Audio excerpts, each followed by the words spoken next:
What's up, you guys? Welcome back. Today I want to talk about when you should buy a pair of sneakers, because something that a lot of people, especially me, struggle with is kind of pulling the trigger on a pair of sneakers. Like, when is the right time to purchase them?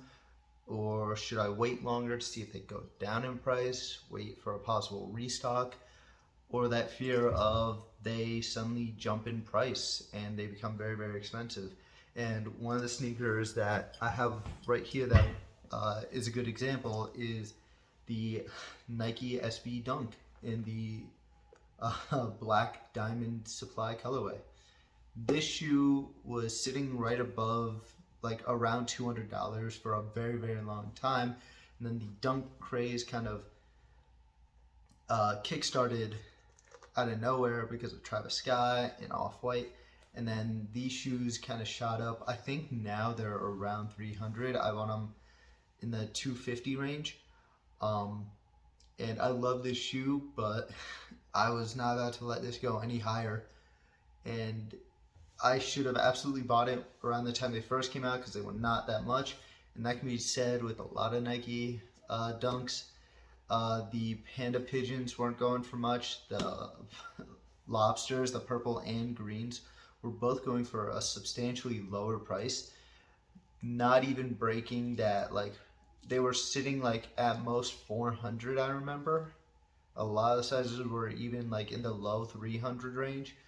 And obviously the Diamond Supply Dunks, the white one was sitting at like the 250 range, and then it skyrocketed. I've seen prices for about 500. I'm not sure how much they cost right now, but this is a shoe that if you didn't buy early on is a lot harder to get.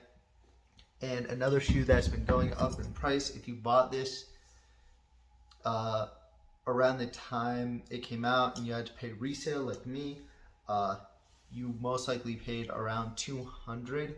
This is the Nike Dunk Mid in the social status chocolate milk colorway.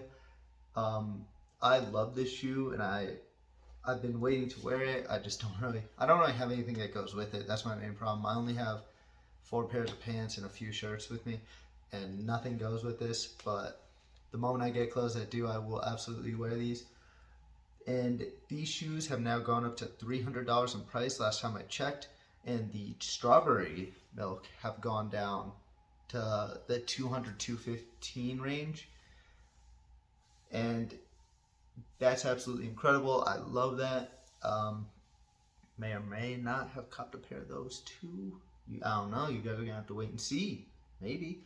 But these, if you bought them for resale around the time they released, you got a very good price, and it's absolutely amazing.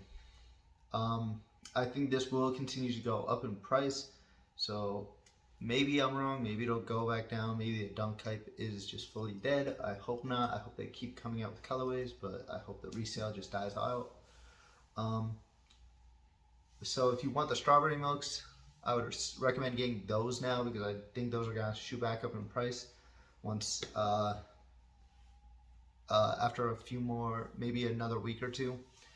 And that's something, the first week or two is usually the best time to probably buy something for resale. It's usually the safest, because that's usually when it's most likely its lowest. When I bought the Off-White Air Force One Bolts, I bought them for around $400. And looking at the price now, that's a steal. And they were brand new. I loved them, and I ended up selling them for $600. Now, that's not always the case. Sometimes a sneaker loses its value after it's come out. Sometimes they go down in price. And one of the best examples is this, the New Balance. I'm sorry, I was talking about Nikes a second ago. But no, this is the New Balance. The New Balance 650 in the No Vacancy In colorway. This shoe was like an IPO. I don't remember the exact term for it, but this, you had to be in the top 10 highest bids to get. And I remember this going for like over 400 in my size initially. And then I think I bought this, I don't even remember how much I bought it for. I think it was $200. I don't remember. But I think it's gone. It went down significantly in price uh, as time went on. And I think it's still going down in price for some sizes. But if you waited to buy this like me, you got an absolute steal.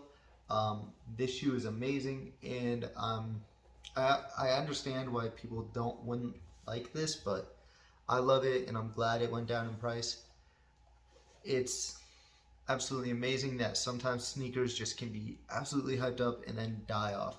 There was no restock with this. This just lost all interest, and now I think New Balance collectors absolutely want this shoe. I think there was only 400 of this, so if you have a pair like me, congratulations. I fucking love this. I'm going to hold on to this I planned my whole life, but you never know. But another shoe that dropped in price. Well, originally when this came out, it was going on resale for around $300 and then it shot all the way up to, I think some sizes were 800 if I remember. But due to a recent restock, these are now staying in the low 200s. I think now they're just starting to climb back up to like 220. This is the ALD New Balance 550, and there have been a lot of colorways for GRs to come out, but this is the pair that everyone really wants. This is the first collaboration that brought this back. These are amazing shoes, and to think that this was going probably to hit the $1,000 range, especially this colorway. I think this and the silver one were the most expensive. That this shoe could have hit the $1,000 range, but all it took was a restock to bring this down to a very affordable price is absolutely crazy. And sometimes it pays to buy early on in a sneakers. I dropped those. We're gonna ignore that. It sometimes pays to early on get a sneaker in its life because that might be its lowest, and sometimes it absolutely pays to wait. It's very hard to anticipate how a sneaker is going to do on the market, and that's the bad part. You never really know how it could go. Like out of nowhere, restock could happen on these, and then they go for $100 on resale if there's enough of a restock. Or suddenly a bunch of celebrities could wear them and then they shoot up on resale. You really have to decide when a sneaker hits a price range that you're okay with, spending that money, you think it's gonna be worth it, and you gotta pull the trigger.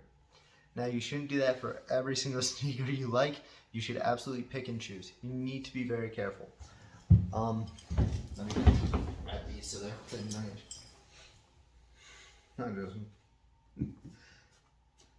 The floor is a bit dusty, I'm sorry. But you need to absolutely be careful. You don't want to pick something like, I was going to buy the Sakai Undercover collab early, and I decided against it. I thought that the Fragment Sakai collab was going for a low amount when it came out. The Clot Sakai collab is still going for a very low amount, and I'm so happy I waited for them to come out. I was able to get a pair for a very good price. Another spoiler on an upcoming shoe that I will be talking about. But you should absolutely gauge what the sneaker is. You should absolutely look on social media and different websites to see how much people are excited for the shoe. You should see who's getting the shoe on YouTube, how many people are getting it, and how well they're regarding it.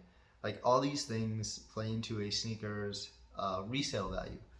Obviously, this doesn't matter if you can somehow get a sneaker for retail. Lucky you. I almost never can, especially with really cool sneakers. I enter in raffles a lot of the time, and sometimes I absolutely like I don't have a sneaker here with me, but some sneakers I just absolutely think, oh, they're not worth it, I don't want to get them, and then afterwards I see a lot of people wear it a certain way, or the different ways people dress with them, and then it changes my completely. The biggest one is Sakai, the LD waffle. The first two colorways I did not care about, the red and blue, and then the green and yellow. I thought both of those were just kind of whack. I really didn't like them. Then the other colorways came out, and I was looking at them again, and I was like, actually, these are kind of cool. I wish I bought them. Now they're going for about, I think the lowest price one in my size I've seen is in the 500 range, and the ones I really want are in the 600 range. I really want that green and yellow one that first came out. That one's really good looking, and I really want the black ones or the white ones, not the nylon pair. You know what? I'll talk about this more in the when my shoes come in. But you absolutely need to pick and choose, because Yeezys, there's so many now that they come out and they kind of go for the mid 200s, some of them in the low 200s, high 100 range, and then they build up in price over time.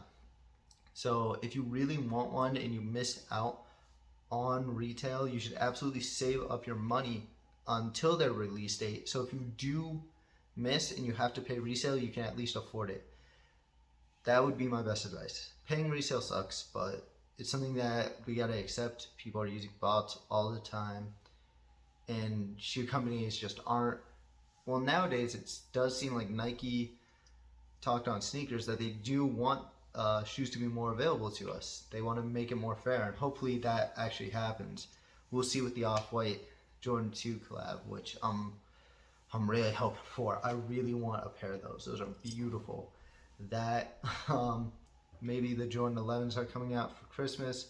You know, all these shoes that hopefully we can get in a more fair way. I don't want to see the same people fucking reselling them all the time. I want to see some people actually get them and wear them.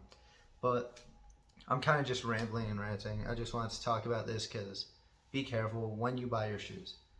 It sucks, but resale is kind of inevitable with hype shoes, and if you're a sneaker guy. So hey, thank you for watching, and I'm not gonna rant anymore. If you guys watched this whole video, thank you so much. Have a wonderful